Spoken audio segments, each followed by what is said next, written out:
industry pros who were apparently kidnapped and robbed, according to the Justice Department, by Pooh Shiesty, by Big 30, along with some others. A total of 9 suspects have been arrested. So here's what we know. These DOJ officials say Gucci Mane was lured into what was a fake business meeting in Dallas at a music studio that turned into what they called an armed takeover, where Mane and these others were held at gunpoint. This is back in January. They got robbed of their Rolexes, their cash, their jewelry. At one point, Gucci Mane was even basically forced to sign a release from a record label. Priscilla Thompson is joining us now. It is wild stuff, Priscilla. What else happened?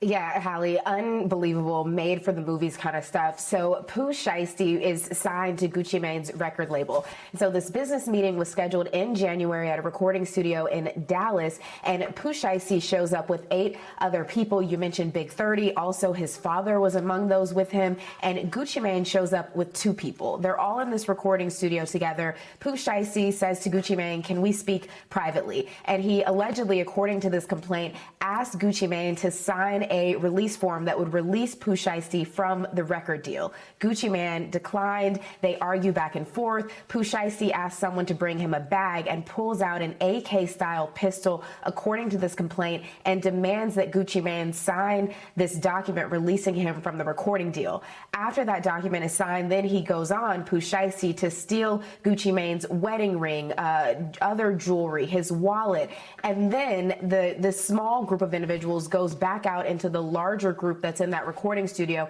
and apparently all 8 of the other men who were with Pooh Shiesty pull out guns and began demanding property from Gucci Mane and the men who were with them. So we're talking about Louis Vuitton bags, Rolexes, cash, wallets. There's even physical altercations where there are photos of people with scratches. At one point, the complaint says that there was a man who had a gun put to his head, and they believed that they were all going to be executed. But they were allowed to leave eventually, and then this investigation took place where you have all of this surveillance video in and around the recording studio, the hotels, the rental cars that were booked, and you also had some of these people posting the stolen goods on social media. But what's more, Pooh Shiesty was, according to this complaint, under home detention. So there's electronic evidence that he was at that recording studio when he should not have been. He should have been at home.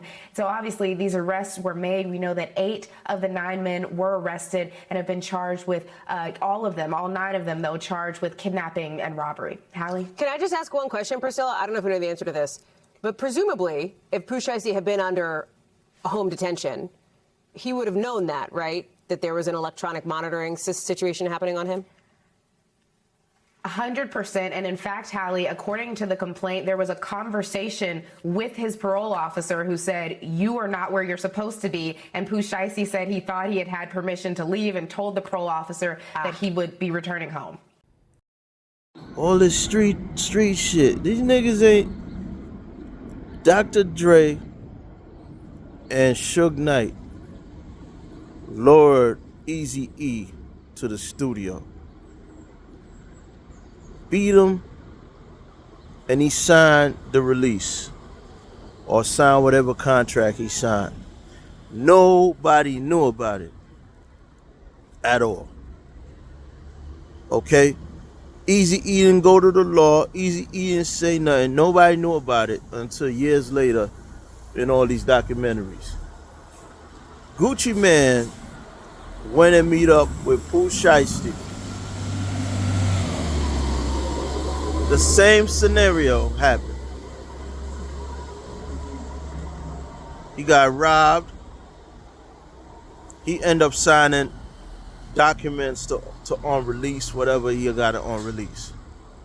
Nobody knows about what happened except for Pooh Shiesty, the other 8 guys, and Gucci Mane. Of course, Pooh Shiesty and them not gonna go and say, "Hey, we did this." So Gucci Mane, man, all the streets goes right out the window. Nobody would know what happened. Nobody would have pointed to the law for them to come and watch the videotape and surveillance. Nobody would have known who told. It got to be the person that got robbed, beat. It got to be the victim. Your man Gucci Mane. Who else gonna tell? So, y'all little niggas out there, you little nigglets, you wanna be a super street nigga, go ahead and crash out. Go ahead. Cause the street shit is over.